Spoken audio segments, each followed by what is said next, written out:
This is my second electricity video, and it's about voltage, or potential difference, which is another name for voltage. Now, I think a useful way of thinking about voltage is look at this. This is a petrol station and lots of cars going through the petrol station. As they go through the petrol station, they gain chemical potential energy. They fill up with petrol. Then they drive around and they're using up all of this chemical potential energy. They use it all up and they eventually get themselves back to the petrol station. They fill up with petrol and then they go round again. So I think this is a useful analogy for what's happening in a circuit. So the chemical energy in the petrol is electrical potential energy. That's what the charge gains when it goes through the power supply. It gains electrical potential energy. A car represents a coulomb of charge.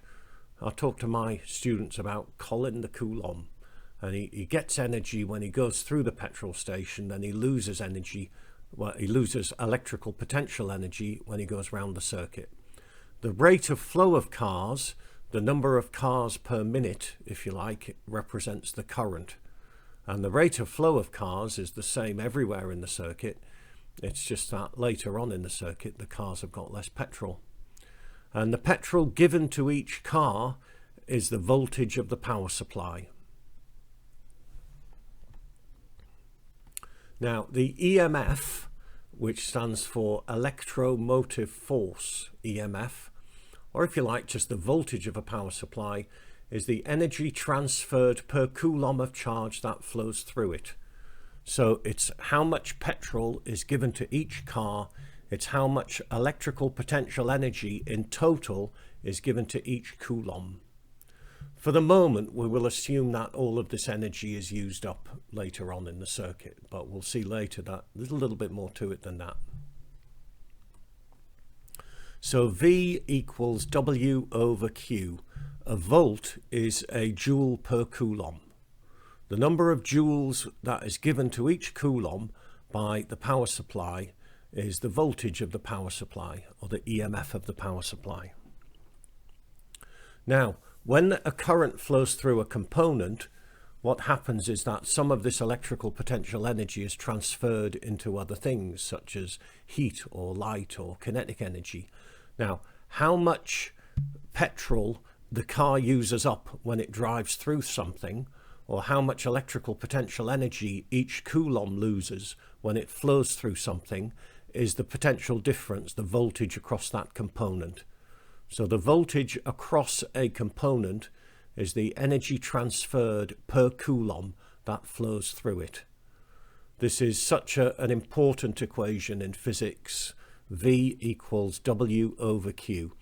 We use W for energy transferred because it's work.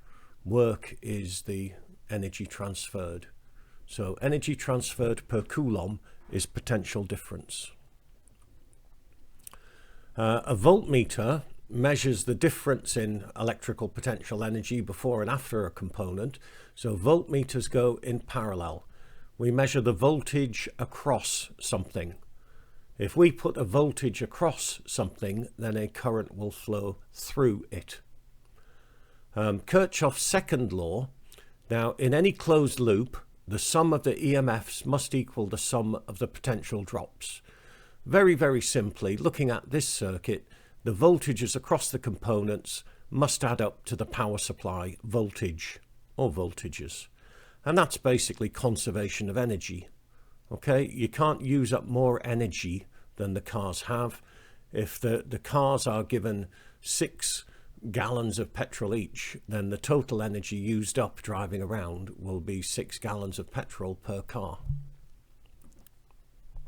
Components in parallel must have the same voltage across them, because the voltage across 2 points, between 2 points, is the difference in electrical potential energy per coulomb. Then it doesn't matter how it gets from one point to the other. The components in parallel must have the same PD across them.